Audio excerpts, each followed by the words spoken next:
রাসূল ডাকতেছেন, সাহাবীরা রে, আমার এই শহীদদেরকে দাফন করে দাও। শর্ত হলো গোসল দিও না, রক্তমাখা জামা কাপড়গুলো পাল্টাইও না, এই রক্তমাখা জামা সহ দাফন করে দাও। হাসরের ময়দানে আমি নবী এই শহীদগুলো লইয়া আল্লাহর আরশের কিনারে যাইয়া দাঁড়াবো, দেখাবো আমার উম্মতের মতো কেউ নিয়ে আল্লাহকে পাওয়ার জন্য এইভাবে কষ্ট করেছে। এবার দাফনের কাজ শুরু হলে কিতাব লেখে 69 জনের দাফন শেষ। 70-এর মাথায় আসওয়াদ দূরে পড়ে আছে। আমার নবী 2 কদম সামনে গিয়ে দেখে আসওয়াদ নতুন তরবারি হাতে চিত হয়ে পড়ে আছে, শহীদ হয়ে গেছে। আমার নবী ডাকে, রে আসওয়াদ, মদিনার হুর বিয়ে করতে পাঠাইছিলাম, মদিনার হুর বিয়ে করলি না, যুদ্ধের ময়দানে জীবন দিয়ে বিদায় হলে। আসওয়াদ রে, নতুন তরবারিটা হাতে রে। আসওয়াদ একজন সাহাবী বলেন, হুজুর বিয়ের বাজার করতে এসে আপনি যুদ্ধে গেছেন, খবর পাইয়া বিয়ের বাজারের টাকা দিয়ে যুদ্ধের বাজার করেছে, আসওয়াদ শহীদ হয়েছে।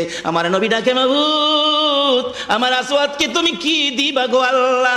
মদিনার হুর নিল না, রাসূলের পক্ষ নিয়ে জীবন দিয়ে দুনিয়ার থেকে বিদায় হলো, আমার আসওয়াদকে তুমি কি দিবা গো আল্লাহ? আসওয়াদের লাশটা ধরে ধরে কবরের দিকে নিয়ে আসতেছে। গোসল লাগবে না, কাফন লাগবে না, শুধু দাফন করে দিবে। আমার নবী আসওয়াদের কবরের পাশে দাঁড়াইয়া মুস্কি মুস্কি হাসতেছেন। সাহাবীরা আরজ করেন, ইয়া রাসূলুল্লাহ, এই কবরের পাশে হাসতেছেন কেন, ব্যাপার কি? আমার নবী বলেন, সাহাবীরা রে, আমি যা দেখি তোমরা তা দেখো না রে। সাহাবীরা, হুজুর কি দেখে হাসছেন জানতে চাই।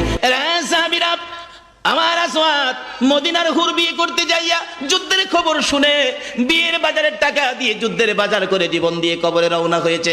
আমি নবী আসওয়াদের কবরের পাশে দাঁড়াইয়া দেখি রে, আমার আসওয়াদের কবরে মদিনার হুরের পরিবর্তে আমার আল্লাহ জান্নাতের হুর পাঠাইয়া দিছে।